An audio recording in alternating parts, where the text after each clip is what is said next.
तीन सशक्त आवाजें, प्रियंका एस कैंतुरा, डॉक्टर सुजाता शर्मा और गीतमाला जलोटा, एक विचारोत्तेजक पैनल चर्चा में एक साथ आईं, जिसका कुशल संचालन आरजे वरुण ने किया। इस सार्थक संवाद में प्रेम, चिंता, महत्वाकांक्षा और जीवन के वास्तविक अनुभवों जैसे विषयों पर गहन बातचीत हुई। लेखिकाओं ने अपनी रचनाओं और निजी अनुभवों के माध्यम से उन कहानियों को सामने रखा जो हमें गढ़ती हैं और हमारे समाज को दिशा देती हैं। चर्चा के दौरान आधुनिक भारत की जटिलताओं, उसकी भावनात्मक परतों और बदलते सामाजिक यथार्थ को बेबाकी से उजागर किया गया। ये संवाद न केवल साहित्यिक दृष्टि से समृद्ध रहा, बल्कि दर्शकों को आत्मचिंतन और संवेदनशील सोच के लिए भी प्रेरित करता नजर आया।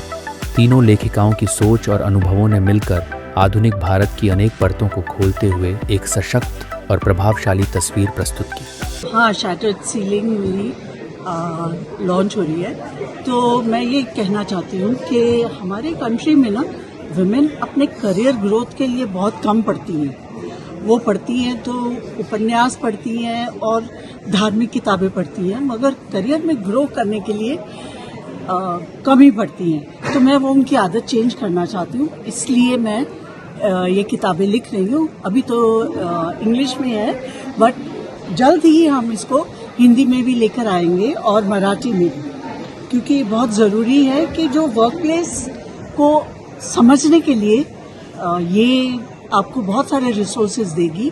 और विमेन जिनके बारे में मैंने लिखा है, ये कलेक्शन है ऑफ 10 इंटरव्यूज जो विद विमेन जो पहली बार अपनी ऑर्गेनाइजेशन में बोर्ड लेवल पे पहुंची, जैसे दूरदर्शन में विजय लक्ष्मी छाबड़ा, एयर इंडिया में अनीता खुराना, फिर दीना जी who became the first president of Bombay Stock Exchange. So in women ने कभी आज तक इंटरव्यू नहीं दिया है, बट इनसे इतना सीखने को मिलेगा आप इनका इंटरव्यू पढ़ेंगी तो, क्योंकि इनको गाइड करने वाला कोई नहीं था, पर ये धीरे धीरे कैसे अपने करियर में उन्होंने चैलेंजेस हैंडल किए, तो ये हम लोगों को भी सीखना बहुत ज़रूरी है।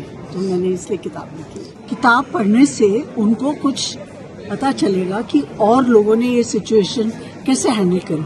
जैसे मैंने दीना जी से पूछा कि आप अकेले आप मैन को कैसे कन्विंस करती थी कि हमको ये करना चाहिए, तो कहती मैं कुछ नहीं करती थी, मैं बोलती थी बस हाथ जोड़ के कि इससे बॉम्बे स्टॉक एक्सचेंज का प्रोसेस सिंपलर होएगा। बस मैं गोल पे कंसंट्रेट करती थी, मैं किसी चीज़ को पर्सनली नहीं लेती थी।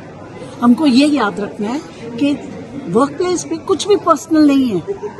तो ऐसी छोटी छोटी चीज़ें जब सीखने को मिलती है इंसान को, तो पता चलता है कि मेरे को कैसे अपनी लाइफ में ये सिचुएशन हैंडल करनी है। सबसे पहले तो मैं कहना चाहूँगी मुझे बहुत अच्छा लग रहा है, टर्न आउट बहुत अच्छा है, बहुत सारे लोग दिख रहे हैं। आज पिछले साल थोड़ा सा कम था। मैं कंग्रेचुलेट करना चाहूँगी एनबीटी को, जिन्होंने इस बार एडवर्टाइज बहुत किया है। पूरी दिल्ली में मैंने देखा होर्डिंग्स लगे हुए हैं जगह जगह। I think that has help, because sometimes what happens people forget the dates and then it is gone and you realize oh we missed it. तो इस बार वो अच्छा हुआ, so everybody is there, there's a lot of crowd which is good.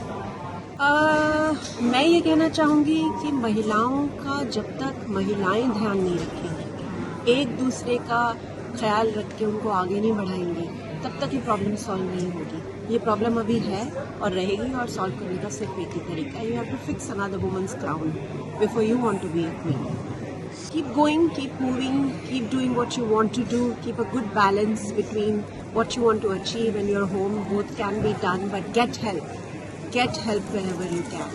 जहाँ भी हो सके seek help. उसमें कोई शर्म की बात नहीं है कि आपको मदद मांगने से आपको, because we are raised like this, we are told that कि अगर आप मदद मांगेंगे मतलब आप काबिल नहीं हैं, तो वो हमें दिमाग से निकालना पड़ेगा। इसका काबिलियत से कोई लेना देना नहीं है। और seek help, move forward, keep doing the good work. बहुत ही बढ़िया माहौल है, बहुत ही अच्छा एक्सपोजर है यंग ऑथर्स के लिए, पब्लिशर्स के लिए। नए नए लोगों से मिलते हैं, बहुत कुछ सीखने को मिलता है। जस्ट लाइक अभी एक अनमास्किंग मॉडर्न इंडिया के बारे में हम बात करने वाले हैं, तो नए नए ट्रेंड्स के बारे में पता चलेगा, एक्सपोजर मिलेगा। स्पेशली जो जेन जी है, जेन अल्फा है, उनको बहुत ही एक साफ क्लियर इमेज पता चलेगी क्या आगे करना चाहिए, क्या नहीं करना चाहिए। बाकी उनकी लाइफ है, उनके चॉइसेस हैं, और हम कोशिश कर रहे हैं कि उनको जागरूक करें, अवेयर करें, so that they are aware कि क्या चीज़ें हैं जो शायद हम अवॉइड कर लें एक रैट रेस के पीछे ना भागें ताकि खुद का जीवन सरल रहे, बेहतर रहे और अच्छा रहे। बिल्कुल सर, दुख होता है लेकिन यही सच्चे है कि जो हमारी आज की जनरेशन है वो पूरी मोबाइल और टेक से भी हो गई है, वो बुक्स के पीछे जा रहे हैं, कम हो रहा है। लेकिन मुझे लगता है जो आज का मैं इनफैक्ट अभी जो मैं क्राउड देख रहा हूँ वो कहीं ना कहीं बुक्स की तरफ आ रहा है, जो किताबों की जो खुशबू होती है ना उसको महसूस करना चाह रहा। तो यस, ड्रास्टिक चेंज है, बट कहीं ना कहीं थोड़ा बहुत वापस ओल्ड स्कूल की तरफ जा रहे हैं और बुक्स को उठा रहे हैं। तो आई थिंक बहुत पॉजिटिव है ये वर्ल्ड बुक फेयर के। बी योरसेल्फ, किसी के पीछे मत भागो, थोड़ा सा डिजिटली दूर रहो तो ज्यादा अच्छा है आपके लिए भी और आपके परिवार के लिए। हमसे जुड़े रहने के लिए हमारे YouTube चैनल को सब्सक्राइब करें और नई वीडियो की नोटिफिकेशन के लिए बेल आइकॉन को दबाएं। अगर आप ये वीडियो Facebook पर देख रहे हैं तो लाइक जरूर करें और ज्यादा से ज्यादा शेयर करें। धन्यवाद।